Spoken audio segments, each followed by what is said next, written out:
From Judah to Yeshua. Genesis chapter 38 verses 1 to 30.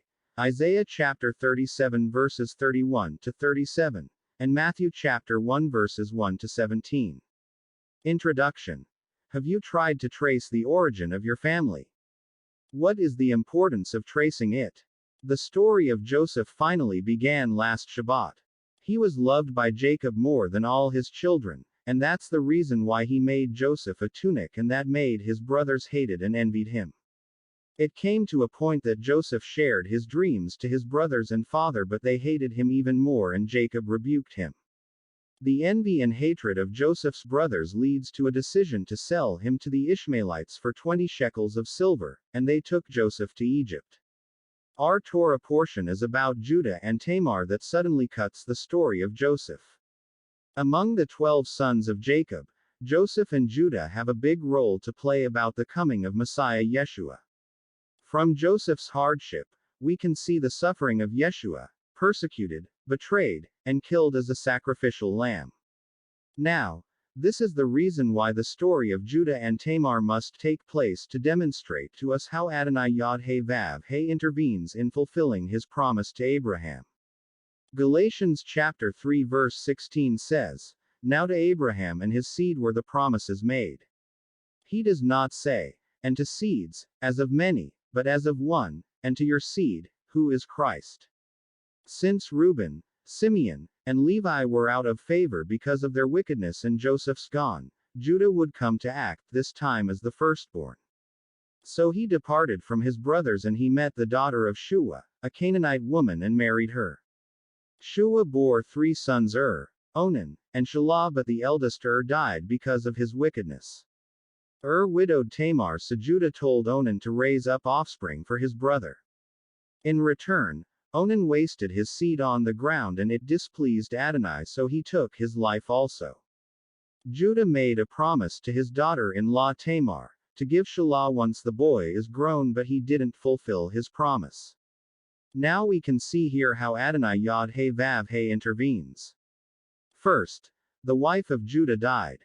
Adonai allowed this to happen so he could use Tamar, who lost her chance to have a son from Shelah. Remember, Adonai uses women just to fulfill his promises. Sarah laughed within herself while listening to the conversation between Adonai and Abraham, that he will give them a son, and it happened. Rebekah convinced her son Jacob to pretend as Esau, so he could get the blessing of Isaac. This time, it's Tamar who took off her widow's garments and covered herself with a veil and wrapped herself to make her look like a harlot. Second, Judah discovered it was Tamar whom he had an affair with. Adonai also allowed this so Judah could grasp that the promised seed will come not from his 3 sons and his former wife, but from Tamar and his son Perez. Here are some passages in the scriptures saying Yeshua is from the tribe of Judah. Hebrews chapter 7 verse 14. For it is evident that our Lord arose from Judah, of which tribe Moses spoke nothing concerning priesthood. Revelation chapter 5 verse 5. But one of the elders said to me, "Do not weep. Behold, the Lion of the tribe of Judah, the Root of David, has prevailed to open the scroll and to loose its 7 seals." Matthew chapter 2 verse 6 and Micah chapter 5 verse 2. But you, Bethlehem, in the land of Judah, are not the least among the rulers of Judah, for out of you shall come a ruler who will shepherd my people Israel. Our Haftarah portion is about the attack of the Assyrians in Jerusalem under the leadership of King Sennacherib.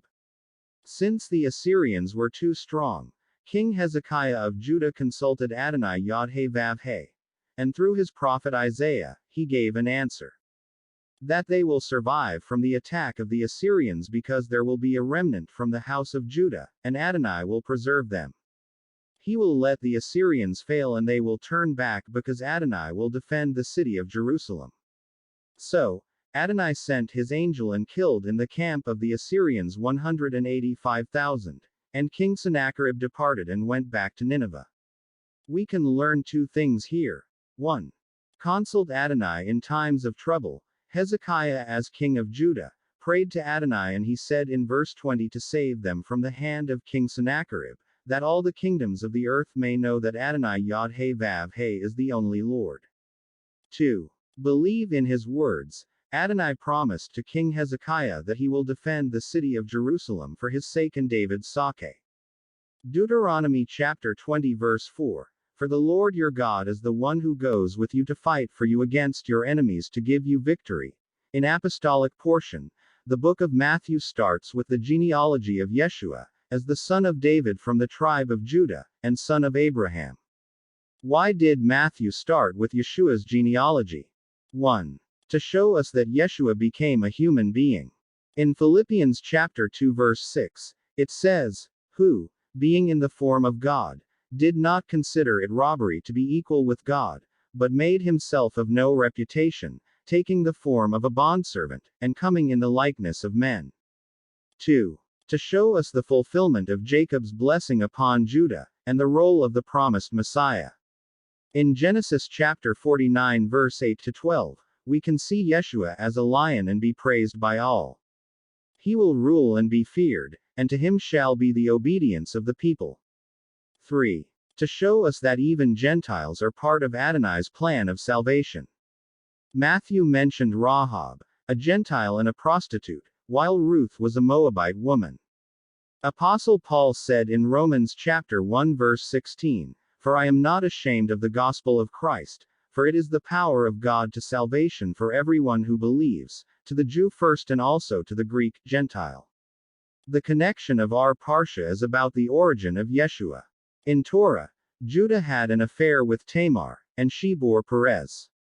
In Haftarah, Adonai Yod He Vav He preserved the remnant from the house of Judah. In Apostolic Matthew begins with the genealogy of Yeshua, that he is the promised Messiah from the tribe of Judah. Back to my introduction. Tracing about the origin of your family can reveal lots of surprising things that you didn't know. It can connect us with other relatives in the past or present. The same as tracing the origin of Yeshua, we discover that even us Gentiles are part of his plan of salvation. Shabbat Shalom.